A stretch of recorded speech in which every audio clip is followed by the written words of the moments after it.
Why are you out begging for money when you live here? I'm about to share a shocking story involving theft, panhandling, and unpaid rent like nothing you've seen before. These people were loaded. They had a lot of money. We were concerned that he's going to burn down our house. You're about to discover a couple who came to this country to take advantage of the system and hardworking Canadians. He pushed me from the porch. At that time, I called the police too. This investigation runs deep with ties to the United States and Romania. Let's dig in. Casalina Margell is on the run. How did you get into Canada?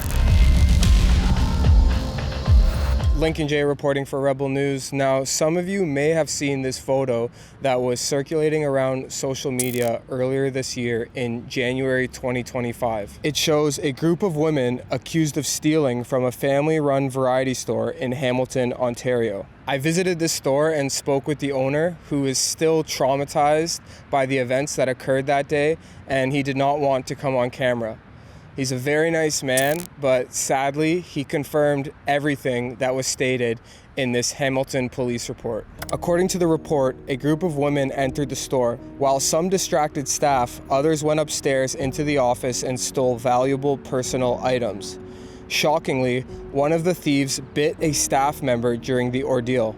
The woman on the left in this photo is named Casalina Margell. Hamilton police confirmed that she was arrested and charged in connection with the theft. Casalina and her husband, Julian Zatrano, began renting a house in Toronto in 2023, but just 3 days after moving in, the landlord, Farzana Aslam, noticed something was off.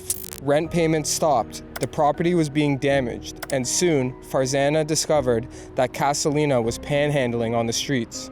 I sat down with Farzana, who shared some shocking details about her experience with this family. But first, let's rewind and understand who Casalina and Julian are and where they came from. The earliest public record I found on Casalina dates back to a 2012 article from the Palm Beach Post. She was arrested in Boca Raton, Florida, alongside Julian on charges of retail theft and child neglect. The report states that Casalina shoved past a store manager while carrying her infant child during a shoplifting attempt. At the time, she used her husband's last name, Zatrano. Then, in 2015, she was arrested in New York City, this time using the last name Margell. She was charged with endangering the welfare of a child and aggressive panhandling. Check out this report from NBC News. It seems to be her job, using babies day after day to beg for cash on the city streets. The I-Team and our viewers have spotted her dozens of times begging with a newborn during the recent heat wave, changing a toddler's diapers on Fifth Avenue last fall.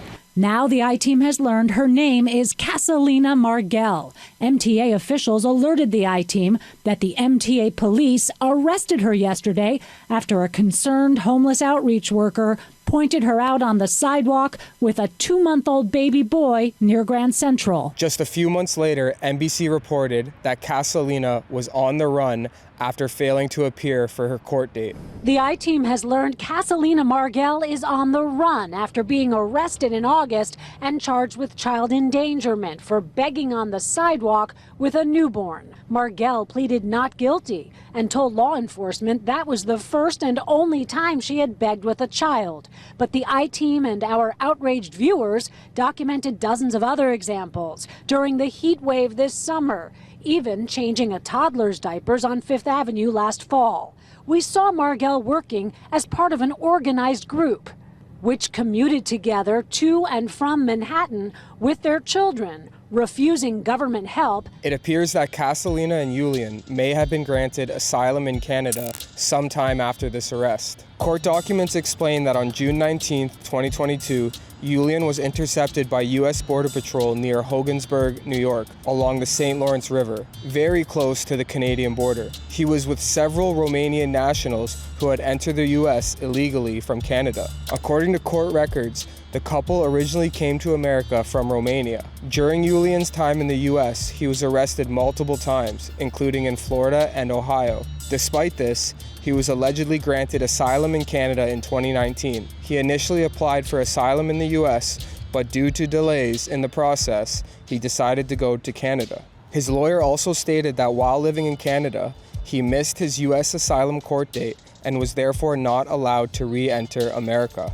His lawyer claimed that he originally fled Romania to escape anti-Roma sentiment and to find safety for his family. It's also important to note that people connected to Casalina and Iulian have been reportedly committing crimes in Romania. A 2017 Romanian news article reports that Lorena Marghel was arrested for stealing from the elderly.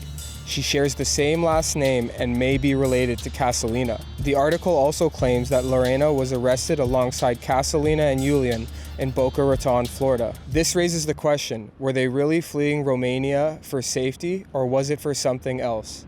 It's unclear what exactly Casalina's status is in Canada, but she may also have been granted asylum. With all this in mind, why would the Canadian government grant asylum to Iulian and possibly Casalina? We have a rigorous immigration system that is focused on asylum seekers. We ensure that they are fleeing violence, persecution, conflict, and truly need and are refugees. Is there no background checks being done for people who enter our country? We have rules and a rigorous immigration system that is applied and will continue to be applied in every single case. In 2023, the family began renting Farzana Aslam's property in Toronto. The details of this family's lifestyle are unlike anything I've heard before.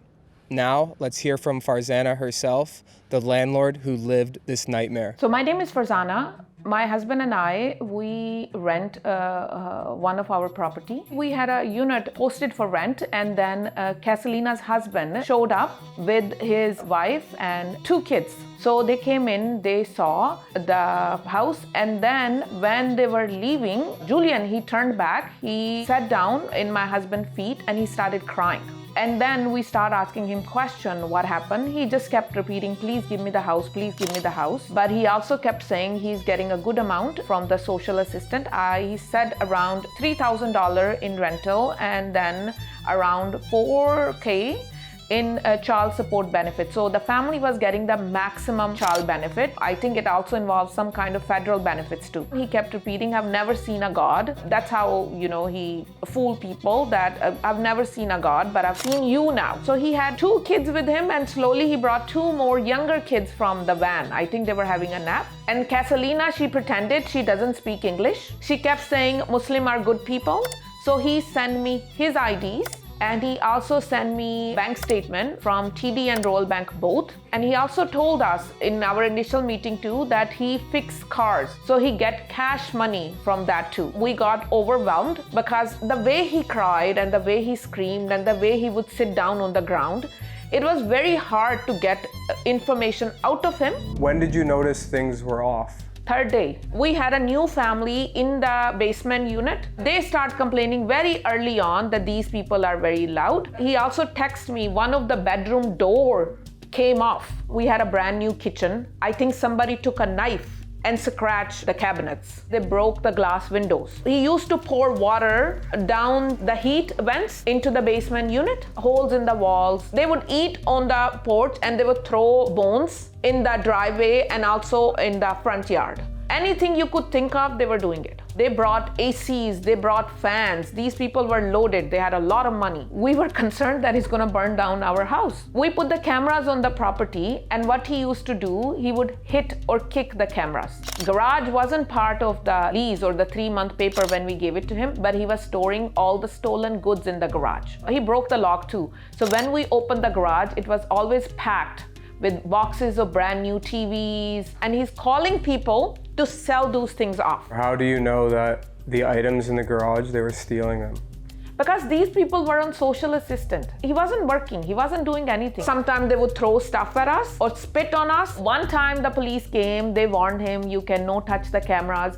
One time he pushed me from the porch. At that time I called the police too. Every time the police knew it's the landlord and tenant board matter, they just gave him the warning and left off. They owed us over 5 months of rent, plus the utilities, around $20,000, plus the damages, which, I don't even want to go there. And they stayed from start to finish 9 months. How do you know that she was panhandling? Somebody told me we saw her outside one of Toronto mosques. She used to sit certain days of the week outside Food Basic.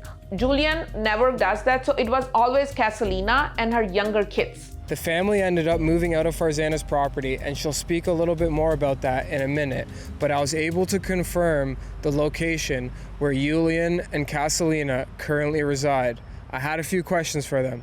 Check it out. Why are you out begging for money when you live here? Wait. Why are you bringing your small child with you to beg for money when you live here?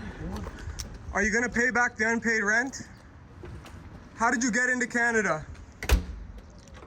Do you think Julian was forcing her to do it? Do you think she also wants to be out there panhandling? Do you think it's a combo of both? Yes, combo, it's a joint effort. But I think what I learned, their lifestyle is they try to make or they try to get as much money they can so they can go and party at night. How did this all come to an end? He signed an N11 form. That's mean he was willing to leave within 30 days.